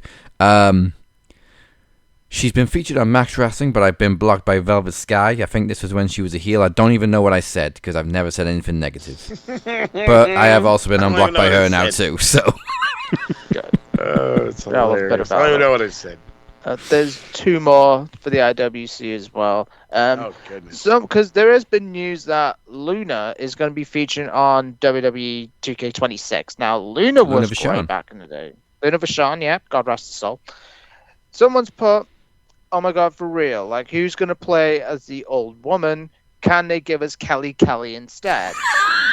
So I replied saying, Kelly was all tits. Luna was fucking good in the ring. She was a very safe worker, Luna Vachon, by the way. And she made Sable at remember WrestleMania 14? Yes. Sable's first match, and Luna made her look fucking great. So Luna Vachon deserves some fucking love. No, And no, before you do the last one, no disrespect to Kelly, but that's a horrible example. Like, her literal gimmick, I'm not even pulling punches or glamorizing it or anything. Her literal first gimmick in WWE was a stripper. That's it. That's all she did. She came on ECW and stripped when she was 18 on ECW. And freshly 18. Don't forget that part. Fresh 18 type of shit. Like, they try to fucking overemphasize that crap like a motherfucker. I saw it online, actually. They even printed it in WWE Magazine, a screenshot of one of her stripping segments with Candice Michelle there. Yeah, baby. Extreme Expose. Extreme Expose, yeah. Brock Testmacher and Layla, I think it was. My God, dude. Basically, what I'm getting from this guy is he just wants tits and ass. Trust me, bud. There was a time and a place for that, and I'm glad we evolved. Yeah, we appreciated it, but we appreciate women wrestling more. Wrestling. And trust me, they still look hot. Yeah. Until they have to cover up in Saudi. Oh. And the final one is called Amber Layla. Now, there's no E in Amber, so I don't know why. It's not really a name. They put an AI photo of Rhea Ripley and Io Sky kissing, saying the real road to WrestleMania. Why? Why would they fucking... There's no longer HLA anymore in WWE. We enjoyed it in 2002. I mean, because it was pretty cool, but why would they put a story of Io and Rhea kissing? It's so weird. Because you're on Twitter. On Twitter are weird as shit. They do have a very close relationship, and they're very touchy-feely, but, you know... It's weird when people generate AI stuff like this. As somebody who uses it, productively, using it for stuff like this is just weird. Fucking really weird. Has Uncle Dave got anything this week? Oh, yes. Wait, you reminded me. I screenshotted it somewhere. Uncle Dave. Hold on. As long as it's not Uncle, I guess if it's not Uncle Brian, then I guess I'll let it go, because Uncle Dave does put his foot in his mouth way too often. Uncle Brian actually could make this, actually. Dave, is that you? Yes, I found it. Oh god, this is a long one too. Oh god. So Dave Meltzer went off on Mark Nash, the ring announcer. Yeah. I will say, his very clear goof on Javon Evans at Elimination Chamber, calling him Javon Williams. But anyway, I actually really, really like Mark Nash. But Dave Meltzer went off and said, and again, this is a very long post, I have never, that I can think of, disliked a ring announcer. They're just there. Some of them are really good. I never disliked anyone. I was once mad at Lillian Garcia just because I thought the idea of replacing Howard Finkel, who was one or two of the best ring announcers I've ever seen, with someone because she's a pretty woman, was like, I just thought it's the ultimate bullshit to me. Lillian Garcia wasn't the best when she first started, but she became iconic. Yes. But anyway, he rambles on and then he goes to this Mark Nash. I don't know what it is about him, but I genuinely just see him and I just don't like him. Damn, fam. Fucking Dave. And then he mentions the goof with Javon Evans, Javon Williams, and it was like, I just don't like the guy. That's an honest mistake. Everybody makes mistakes. I wasn't mad about him messing up a name. Everybody does that. But there's just something about his ring announcing that's like, it's not like it's the end of the world. It's just, man, I've never disliked a ring announcer before. Jesus, Dave. Tell us how you really feel.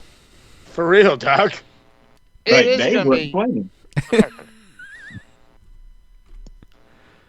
It is going to be a hard time to replace someone like Samantha Irvin. For me, who could have gone down, she could have been better than the Fink. But honestly, we wish Samantha nothing the best. But Brian Alvarez is going to get 50 this week. Okay. He put about the Punk and Roman segment. Even Dave is going to get a rare dub this week because Dave enjoyed the segment. Brian Alvarez put, when this segment was over, all I can say is I was not interested in the match. It's the biggest match the WWE can do right now in terms of the main event scene. So Alvarez, 50 points. Fuck you. Damn. Yeah, damn. Well, Hey, turn your camera back on, fam. oh, yeah, I'm a little preoccupied right now. I'm downstairs in the basement. Downstairs in the Heyo. basement, like, get some shit done. Like, because something down there fell and I'm cleaning up a mess. I was like, I got to check on something. And lo and behold, You're all good. it happens in real life, people. But yeah, I got to give points to the Logan. I got to give 200 points to the Logan Paul fans. Damn. Oh. Logan I have Paul never fans. seen such bullshit in my life. Crying about the fact that that man got out of the pod. The comments was like outrageously funny, but at the same time, I'm like, you didn't have to go there. One of the comments was like, I feel bad for Logan Paul. He got jumped by 3 black people as soon as he got out the pod. And I'm like, That's was only- awesome. that's awesome. I was like, I like that. But then I was like, I there's thought it was only hilarious. I love that. It's like he got jumped by 3 black people. I was like, there's only 2. And then I was like, oh, Cody Raheem Rhodes. Yeah, I forgot. Raheem, baby. I love how he's playing it up now, too. They don't call me Raheem for nothing. Yeah. I just love how Cody embraces the culture. But yeah, these Logan Paul fans, they get 200 points because, first of all, Logan Paul ain't that fucking good. Second of all, Logan Paul, he don't need a push. He's literally, him and Austin Theory are literally the Danny Garcia fucking Willa Yuta of fucking WWE right now. So Damn. I agree with that. still. Yeah, I think the novelty's worn off on Logan Paul. We were all very impressed when he first came in by how naturally gifted he was. But now, seeing Paul Heyman trying his absolute best to sell us on the team of Logan Paul and Austin Theory is just painful. It's not working. Painful is one word. It's not working. Literally the only interesting thing about your stable, it's not even a stable anymore, is your mouthpiece, your manager. Because Seth got kicked out way too early. Braun Breaker got injured. Bronson Reed got injured. And you got 2 jackasses, that's all that's left, who weren't even part of the original lineup. Those 2 are literally like receiving a catheter with your fucking still weight. That's what they are. The only positive thing I will say is I really like Austin Theory's music. Yes. The red Death Rebel dub. Finally get a W, then Red with All right. Rebel. I can't fucking hate their name. Anybody else for the Wanker Wall? I'm good. Yeah, I'm good. I'm not too sure. I don't think there is now, actually. Okay, then. Well, here's 500 points, and I know Beer will appreciate this one. 500 points to Wrexham Council. Oh? Okay. Fucking useless shower of shit. So, I have been here now for 4 weeks. So, first of all, we had a little hiccup with them. Because when we first moved in, they were you need to get the boiler turned on before you can, like, obviously use it. Right, okay. So, Yeah, it needs to be done. yeah. It's going to be a couple of days. So how are we supposed to live with no heating? Okay, whatever. No gas, no heating. So couldn't stay here for the first couple of nights. They were like, it should be by Thursday. Okay. Yeah, great. Thursday's a busy day for me. But anyway, call them on Thursday. Yeah, I'm just wondering if it's still going to be today. They were like, oh, can't really find it. We'll give them a nudge and they'll call you back. Okay. Gets to like 2 p.m. So I did the show. After the show, call them up. Yeah, we've got no trace of it. Jesus. Wait a minute. So is anybody? No. So nobody's coming, right? Okay. So they put us straight through to the gas company contractors, and oh yeah, they never sent us a job. We've got no history of it. Fucking hell. Can you wait till Monday? Whoa. You want me to go 5 days with no gas, no heat? With a toddler, too, by the way. No, you better come and turn it on tomorrow. Okay, well, somebody will be there in the morning. So, yeah, okay, that went fine. So that's just one balls up of the council. But this week, so a couple of days after we moved in, I sent the forms for the rent and the tax. Took them straight into the office, handed them to them myself. They come for an inspection this week. So what are you guys doing about the rent? I'm like, I don't know. I gave you the forms. Well, we have no account set up to pay the rent. Well, you should have. I gave you the forms. Okay, well, you're going to have to pay the first 4 weeks over the phone. Right. Great. Whatever. Fine. So I do that, and then she's like, okay, so now I'm going to transfer you to the tax department, and then you can pay the council tax too. Because obviously they lost that form as well. Okay. So first of all, I'm on the phone, waiting to get transferred for the tax department. They answer the phone, and I say, I'm just trying to set up a direct debit for the council tax. They say, you can't do that here. This is the library. Huh? This is Wrexham Library. You must have called the wrong number. I didn't call anybody. I got transferred to you. Jesus Christ. So I call him back the next day, trying to pay over the phone. I pay over the phone. They give me the details. Great. Wake up yesterday morning. There's another payment gone out through direct debit. Jesus Christ. So you didn't lose the forms. It was set up, and you tried to charge me twice. Luckily, I didn't put enough money in that account to pay it twice, so it bounced back. Wrexham Council, you're fucking useless. 500 points. Jesus. Fucking Damn, retard. dude, that's kind of. Yeah, You never couldn't mind. find. That is fucked. You couldn't That is find fucked. the hole in a slice of Swiss cheese. Fuck me. Find their ass from their elbow. My goodness. But that was non-wrestling related, by the way. That's just my little rant. So we do have another board, so let's get to it. Mo, go ahead. That's right. Fortunately, they're not all wanklers like the council is, but goodness gracious, I'm so glad I ain't going to deal with that shit. But now, let's put some positive points on the board. Let's talk about the bruvs. Brother.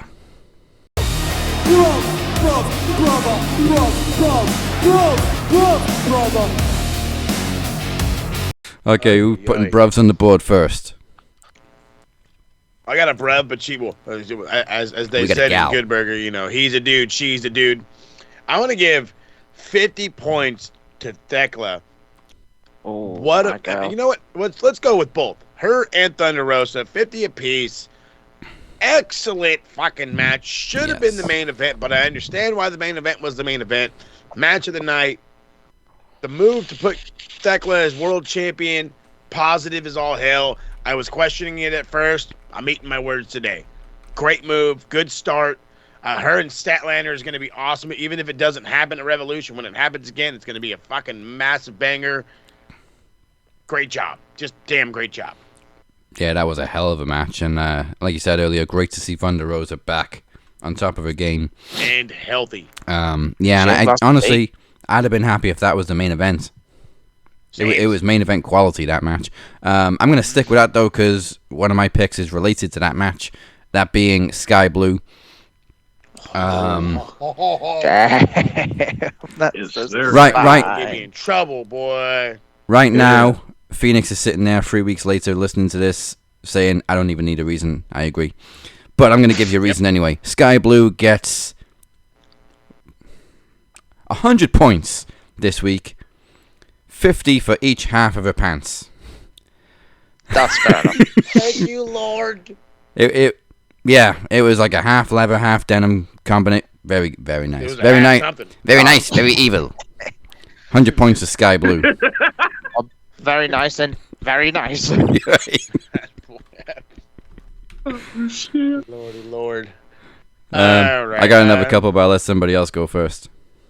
I want to give. I'm gonna give 50 points to AJ Lee winning the Women's Intercontinental Champion. Hey. Oh, we didn't even. Her Well, first one in 11 years. yeah, we didn't get into that too much, but yeah. Those fucking people didn't give a shit that she won. Fucking Chicago doesn't give a fuck about her. It's all about her husband. You're not from here. You're from Jersey. Yeah, you're not from here. So 50 points. Actually, you know what? Fuck it. Make it 100. Handito. Nice Big solid one. promo on Raw too. Yep. And nice to see her lean more into her original look. I'm intrigued as to who her first challenger is going to be. They've clearly moved completely on from Becky. Yeah. Completely. As long as it's not neither of the Bella twins, I'm good. Yeah. Well, they've got that match on Raw with them Gauntlet, though. I know. Why you I put think that Io, negative Raquel, energy out there, fam? Lyra, My bad. Bailey, and Ivy. Yeah. Please no Bellas. I don't need that. No. God. AJ already buried those 2 years ago. Yep. Oh, We don't need to that see was it again. fucking incredible. Okay, let me jump another one of mine then before we get to another one. And this is another outfit one. I better give the same amount of points then. So 100 points to Chris Statlander for Gee, just real big sack. pure Lara Croft vibes last night on Dynamite. Can wear that anytime. Go ahead then. I'll make the corny joke that there's plenty Right. of tombs to raid. Hey-o. Hey, love it. 100 points to Chris Stat. Stat. The big sexy. Noise. Did you see her interview with CVV? No. I missed some. I thought it was very good. I did enjoy her interview. I thought Danhausen was his latest interview. No, Oh, it's Stat. Nice. Let's check it out. All right, Boo, who you got for the breadboard? I want to give firstly 50 points to Penta. It's about time. Yes. About freaking time. I think him beating Dom is the right choice, even though people are bitching and moaning saying it should be Dom and Balor for the Intercontinental title. Doesn't need Doesn't the need belt. You can have Penta defending the title like a 6-way ladder match or something like that. Just make Bingo. WrestleMania fun. Yeah, this is why I miss Money in the Bank being at WrestleMania. Factual information. Bring back the fucking yeah. IC title ladder match. It is about time for Penta, but at the same time, I'm glad they didn't rush it, giving him his first title. True. It would have been forced straight away, wasn't it? That's the only down a bit. I do want to give 50 points to someone on Twitter. Her name is Flora Joint. Now, her name is Gigi, not after Gigi Dolan. She's made one of the tweets of the week. She put, and I quote, "I love wrestling, but I hate the IWC." Atta girl. Fucking There you go. perfect. She You You have a deserves- job I'm, with us anytime. I'm sure a lot of wrestlers feel the same way. She gets it. What was I the know name again? Beer's gonna kick it. Flora. Like the as in, butter? Butter joint. As I in know what? Beer's gonna kick himself in the ass for this one for not mentioning this man, but I want to give 50 points to Miles Bourne, new North American champion. Oh, yeah. Yeah, I like Miles Bourne. Right. Mr. Stephanie Vaqueros. And they did Triple H and Scott Steiner better than Triple H and Scott Steiner because they beat Ethan Page down to his pants. Underpants. Underpants. Underpaid. Down to his boxers. Quality shit. Looking forward to Vanyon Okay, the other one I got is a pretty obvious one. But Danhausen, I better give him a lot of points. 100 points and a blimp for cursing And a blimp. Dominic. Yes. I want a blimp. He still wants that blimp. Very nice. Very I love it. Danhausen gets it. Wait it out, people. You'll understand the gimmick sooner rather than later. I also love how he instantly pissed off Jade McDonough. Hey, yes, Dan, I know you, and I know you, and you, I already hate this guy. Finn just like, hey, he's new, leave him alone. Then he fucking disappears. He's a Batman. That this shit is had me one. rolling. This is one that didn't make the board last year, but judging by last night, I want to give 50 points to Renee Paquette. What was she's she out here wearing? killing it, dude. What was she Killing it. wearing? That fucking dress, man. Good lord. Fuck it. If we're just gonna give Bang, points boy. for outfits, I want We to give pretty 50 much are points to this Jackie week. Redmond. I want to give 50 points to Jackie Redmond, motherfucker. Shit. She broke the fucking internet. Damn. Who else? Love this. I do actually want to give 100 points to Bailey because she's relaunching Lodestone again. It's a whole like women's thing. It's like a weekend sort of thing.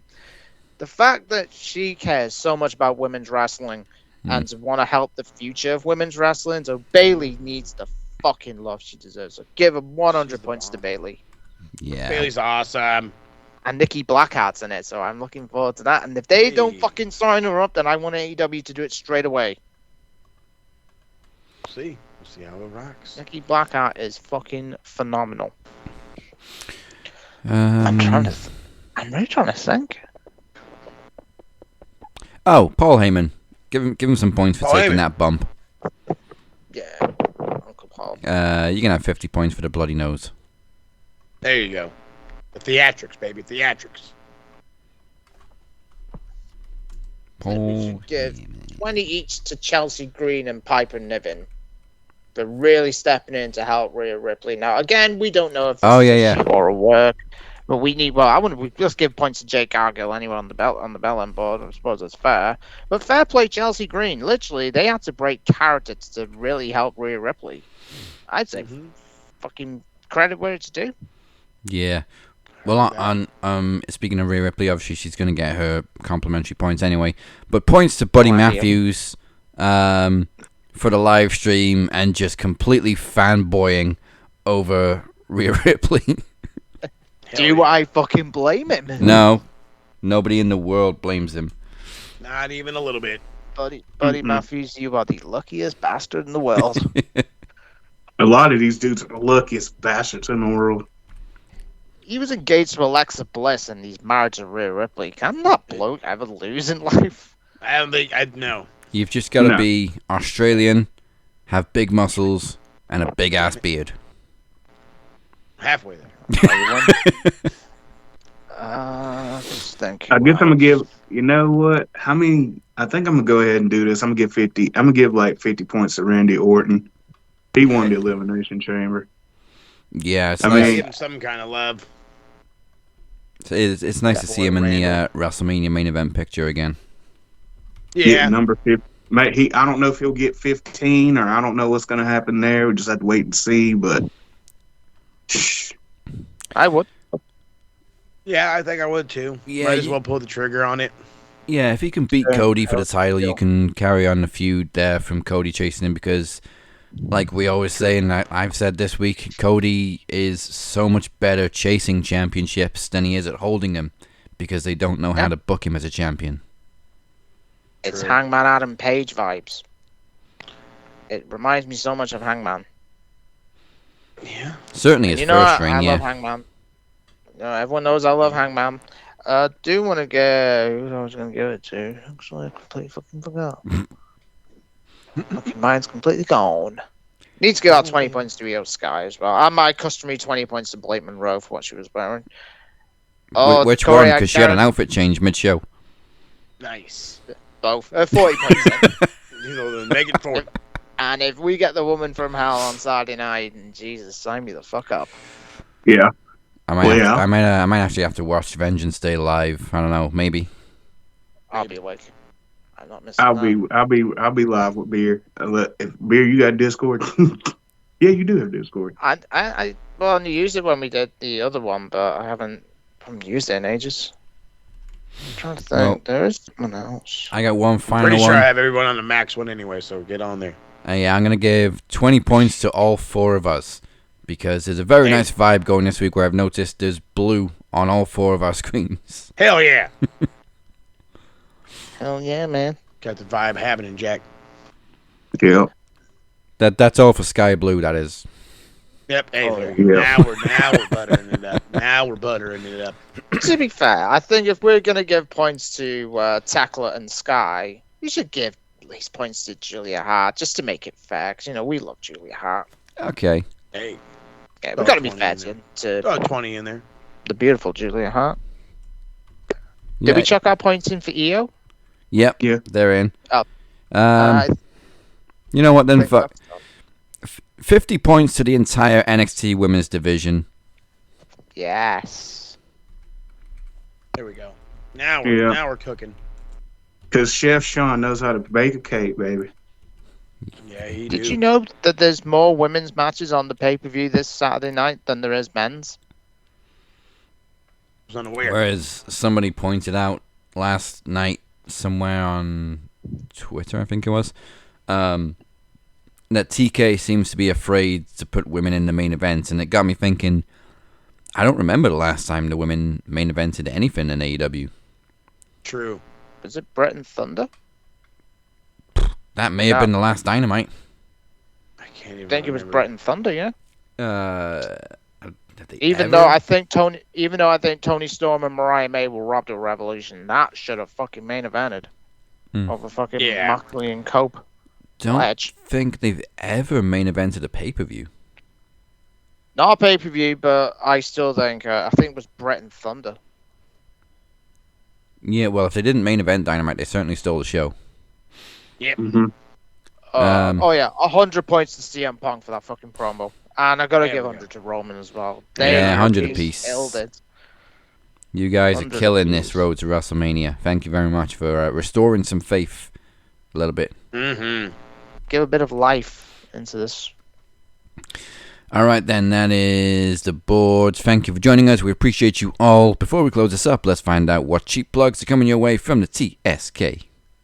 Hey. TSK.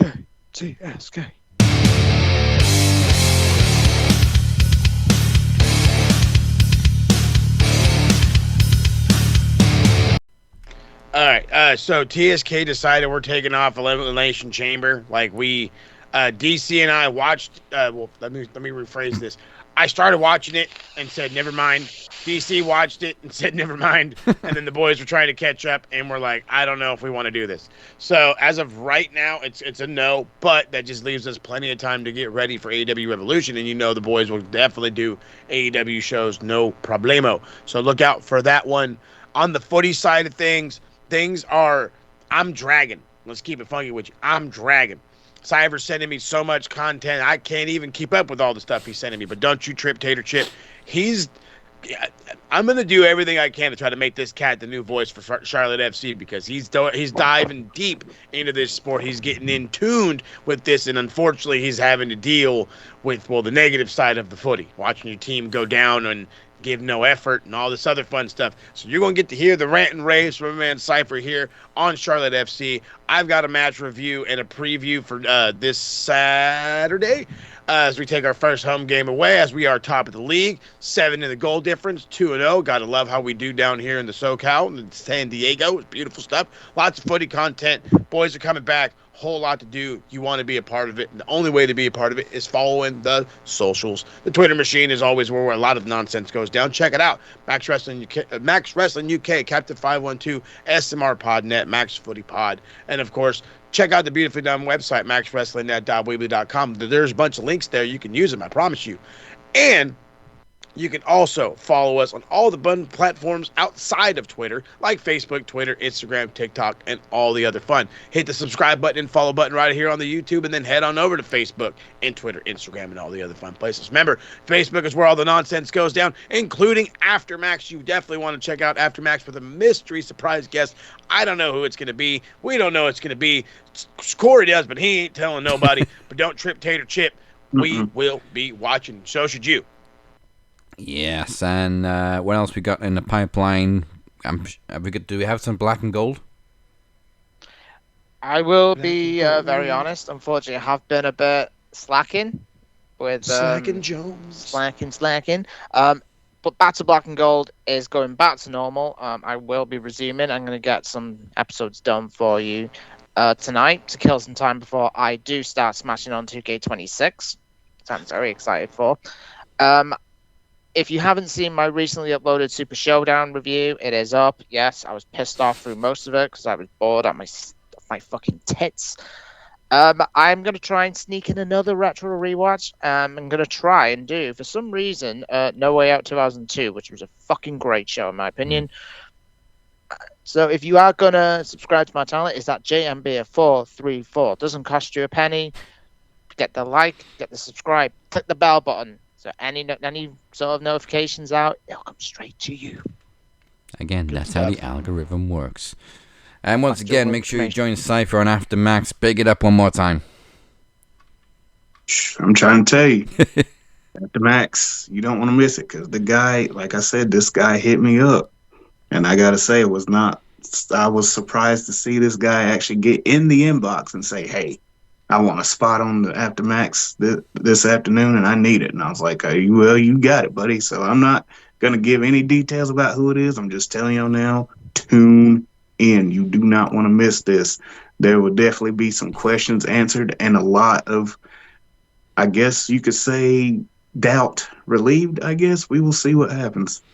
All right, I'm going to throw the QR code on the screen once again because we're about to end the show, which means if you're watching this live, Cypher will be waiting for you in just a few moments. So next week, it is Revolution Road. The Max Tag Team titles are on the line, and Beer has challenged Robert Davis for the International Championship. Make sure you tune in next week on the final stop, event stop before Promomania. Goodbye, mwah, and good night. Bang.